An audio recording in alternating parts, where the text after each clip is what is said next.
The next launch is a few days out, and here's what I have planned for Scrap Heap. So this is how it turned out. The finish isn't great. The papering was a lot harder than I thought. I'd have to practice a lot more, but it's pretty lightweight. It's weighing in. It's got the chute in it and everything, without the motors, at 375 grams. So pretty happy with it. You can tell it's a pretty light for the size of the rocket. My first flight, I plan to use an E12-4. So what I did was I built a sort of a thrust string adapter. There's no thrust string on the Estes motors, so this is Gorilla glued in. So this is kind of a disposable 3D print that goes into the 38 millimeter inner tube. I'm a little nervous about the ejection charge and the volume, although that 38 millimeter tube goes up pretty high in this rocket.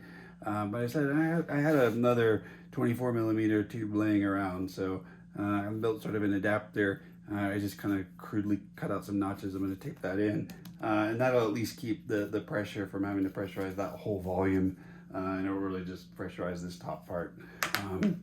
The other thing I'm worried about with that E-motor, I mean, it's pushing the limits of what an E-motor can lift, is being able to get it off the launch rail correctly. So I'm using regular commercial launch buttons that I bought at Apogee, rather than trying to do any 3D printed experiments on that. So that's hopefully the first launch. It'll be a low and slow launch. That should be nice. For the next one, I'm going to use a Q-Jet F41. So about 3 times the thrust, I think a little over 12 pounds of thrust, in fact, on this motor. So it sims out to twice the height.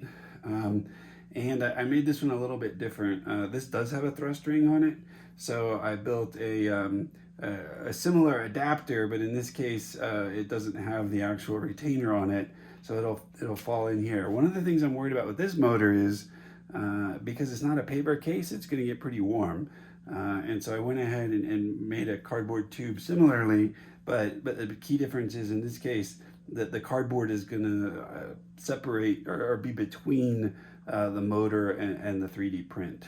And so that goes in, goes up inside the rocket like that. So that's where the main part of the thrust is. And then to put the retainer on, I got a retainer that just snaps in, and then I'll screw it on. I also put a piece of cardboard on that to try to isolate it from the heat. So hopefully that'll work for both those motors.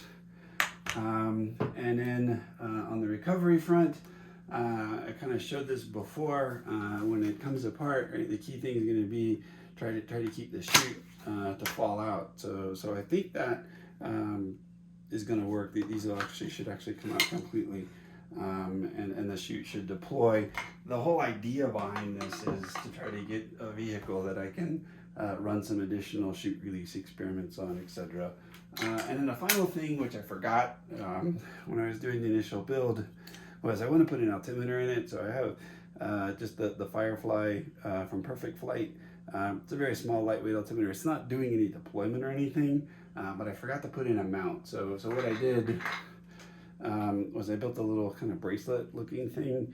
The altimeter sits inside this cavity that will go against the body tube. So I'll put it in right against that forward ring, and then I have a little wedge that I'll drive in there that basically pushes it out, so that it wedges against the body tube, and hopefully that'll work. You only have a little bit of time to kind of mount the Firefly once you've turned it on and armed it.